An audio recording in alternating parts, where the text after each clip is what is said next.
Hello dear students, welcome to Lakshya career academy. जैसा कि हमने प्रीवियस वीडियो में हमारा टॉपिक द आर्टिकल सॉल्व किया था, वैसे ही हम उसी के बेस पे कुछ प्रैक्टिस क्वेश्चन लाए हैं।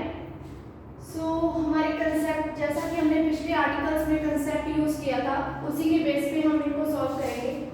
Without any delay let's start it. सबसे पहले हम अपना कंसेप्ट लिखेंगे। हमारा कंसेप्ट क्या था कि वोवल के साथ एन लगेगा और कॉन्सोनेंट के साथ ए लगेगा, और द का यूज कहां कहां होगा वो आपको पता ही है। So let's start with practice question first. My brother is dash engineer. अब सबसे पहले हमें वोवल और कॉन्सोनेंट बाद में देखना है, सबसे पहले देखनी है इसकी sound. So let's start it. My brother is dash engineer. अब यहाँ पे क्या है? वोवल है। वोवल है तो वोवल, बट इसकी साउंड क्या है? ई। ई एक वोवल है और वोवल के साथ क्या आता है? एन। ठीक। I have bought dash new mobile.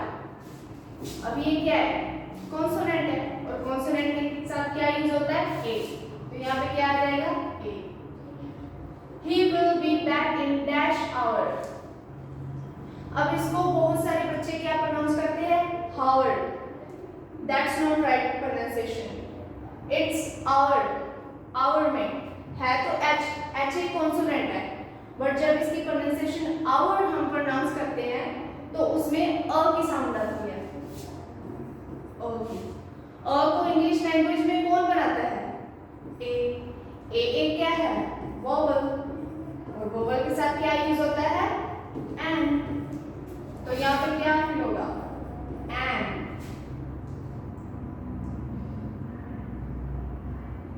Okay, next है हमारा this is dash important matter. अब यहाँ पे क्या है? आई। आई एक वोवल है, बट इसकी साउंड भी कैसी आ रही है? इंपॉर्टेंट। ई यानी कि ई साउंड। ई एक क्या है? वोवल है और वोवल के साथ क्या यूज होता है? एन। तो यहाँ पे क्या आ जाएगा? एन। नेक्स्ट है हमारा he is dash tallest boy. Tallest, tallest t not o. Mostly बच्चे क्या करते हैं कि नेक्स्ट साउंड पे ध्यान देते हैं। नो, जो फर्स्ट वर्ड साउंड देता है, जहां से साउंड स्टार्ट होती है, हम वहां से उसको फॉलो करना शुरू करेंगे। यहाँ पे टॉलेस्ट में टी की साउंड आ रही है। टी क्या है? कॉन्सोनेंट है, और कॉन्सोनेंट के साथ क्या यूज होता है? ए। तो यहाँ पे क्या आ जाएगा? ए।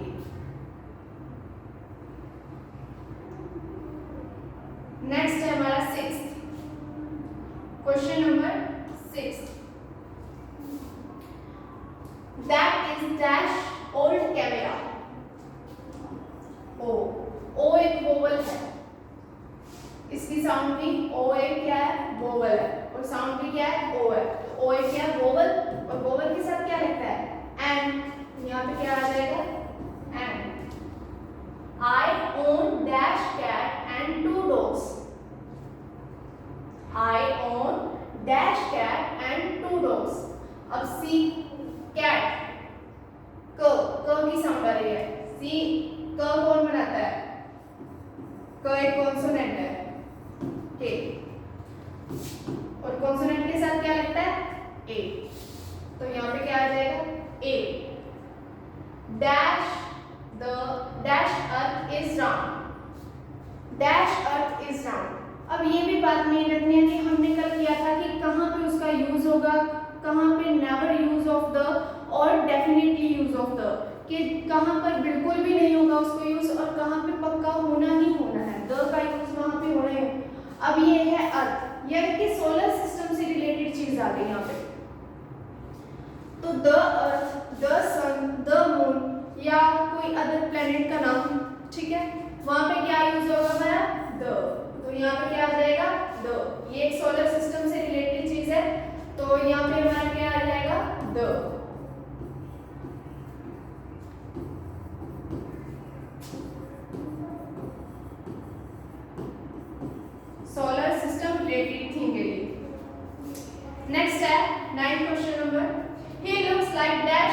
Honest man. अब इसकी प्रोनाउंसिएशन मैंने सही पढ़ी? नहीं, ये प्रोनाउंसिएशन बहुत ही इनकरेक्ट है। ये होनेस्ट नहीं है, ये है honest. It's right pronunciation is honest. H तो है तो एक कॉन्सोनेंट, बट जब इसको प्रोनाउंस करते हैं तो क्या साउंड आती है? ऑनेस्ट, यानी कि ओ की साउंड आती है। ओ एक क्या है? वोवल है, और वोवल के साथ क्या लगता है? एन। तो यहाँ पे क्या आ जाएगा? एन। नेक्स्ट है question number 10, he wants become dash engineer. अब यहाँ पे क्या है? वोवल है। वोवल में साउंड किसकी आ रही है? ई की। ई भी एक वोवल है, और वोवल के साथ क्या लगता है? एन। तो यहाँ पे भी क्या आ जाएगा? एन।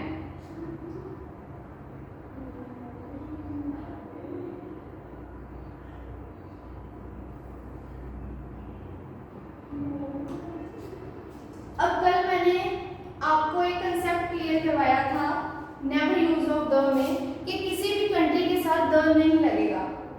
अब ये जो फिलअप है इसको आपको देख के ये जरूर लगेगा कि हाँ Italy is the European country. No, किसी भी कंट्री के साथ द नहीं यूज होगा। तो ये तो हमारा डाउट क्लियर हो गया कि द तो यहाँ बिल्कुल ही यूज नहीं होगा। तो यहाँ पे ए और एन आर्टिकल्स में से कुछ न कुछ यूज होगा। तो फर्स्टली हम साउंड पे फोकस करेंगे। साउंड किसकी आ रही है? ई की। ई एक क्या है? वोवल, और वोवल के साथ क्या लगता है? एन। तो यहाँ पे क्या आ जाएगा? एन। अब ये भी एक सिटी है, न्यूयॉर्क इज, हम सोच रहे हैं कि New York is the large city. No, that is incorrect. New York is dash large city. अब जब कंट्री के साथ नहीं लग रहा तो किसी स्टेट के साथ नहीं लगेगा, कोई स्टेट के साथ नहीं लगेगा तो किसी सिटी के साथ भी नहीं लगेगा। ये भी हमारा कंसेप्ट कल ही क्लियर हुआ था कि किसी भी सिटी, यानी कि जैसे कि फॉर एग्जांपल मुंबई, दिल्ली, तो किसी भी सिटी के साथ द नहीं लगेगा। तो यहाँ पे भी हमारा ये क्लियर हो गया कि द तो बिल्कुल नहीं लगेगा। तो ए और एन में से कुछ आएगा। तो यहाँ पे हम फिर उसकी साउंड चेक करेंगे। सबसे पहले एल क्या है? कॉन्सोनेंट है। ल एक कॉन्सोनेंट है, और कॉन्सोनेंट के साथ क्या लगता है? ए। तो यहाँ पे क्या आ जाएगा? ए। नेक्स्ट है हमारा they live in dash USA. अब मैंने बताया था यहाँ आ गई एक और कंट्री की बात, बट कंट्री है किसमें? कंट्री है क्लास में, और क्लास के साथ हमेशा द लगेगा ही लगेगा, डेफिनेटली ही लगेगा। यूएसए क्या है? यूएसए क्लास है। किस चीज की क्लास है? किस चीज का ग्रुप है? कंट्रीज का ग्रुप। इसमें बहुत सारी कंट्रीज इंक्लूड है। यूएसए एक क्लास है। किस चीज की क्लास है? बहुत सारी कंट्रियों की क्लास है।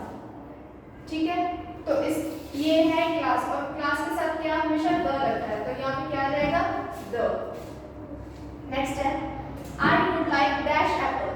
अब यहाँ पे एप्पल है, यानी कि ओ की साउंड आ रही है। ओ क्या है? वोवल है, और वोवल के साथ क्या लगेगा? एन। तो यहाँ पे हम क्या करेंगे? एन। Got it?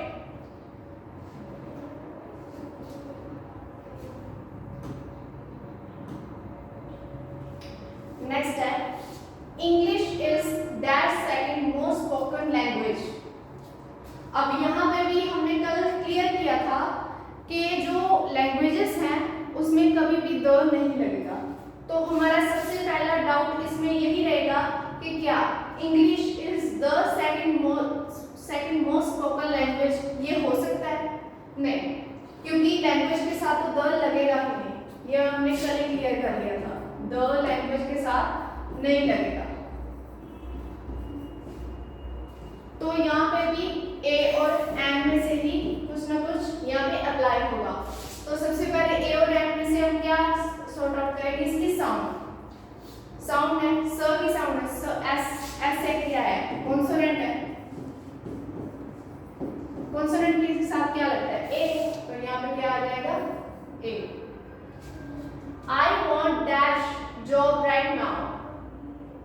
अब यहाँ पे किसकी साउंड आ रही है? जे। जे भी एक क्या है? कॉन्सोनेंट है, और कॉन्सोनेंट के साथ क्या लगता है? ए। तो यहाँ पे भी क्या आ जाएगा? ए। नेक्स्ट है हमारा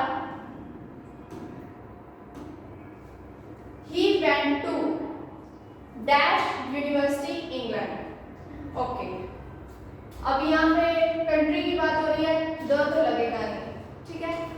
नेक्स्ट है ए एंड में से अप्लाई होगा। तो सबसे पहले हम फिलअप के बाद जो वर्ड है उसकी साउंड चेक करेंगे। यू यानी कि य, इंग्लिश लैंग्वेज में यू को कौन वो करता है? य। य कौन बनाता है? वाई। और वाई क्या है? कॉन्सोनेंट है, और कॉन्सोनेंट के साथ क्या यूज होता है? ए। तो यहाँ पे क्या आ जाएगा?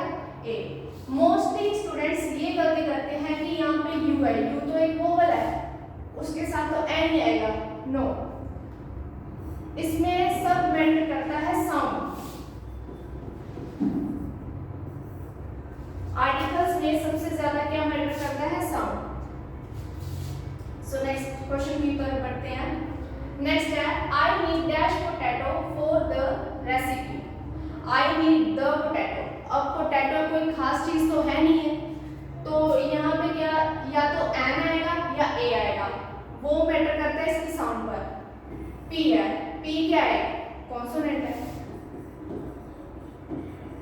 और कॉन्सोनेंट के साथ क्या यूज होगा? ए। तो यहाँ पे भी क्या है? ए।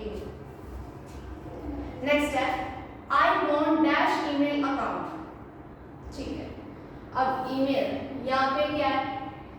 वोवल है, वोवल के साथ क्या यूज होगा? एन। तो यहाँ पे भी क्या यूज होगा? एन। सो ये थे हमारी कुछ प्रैक्टिस क्वेश्चंस।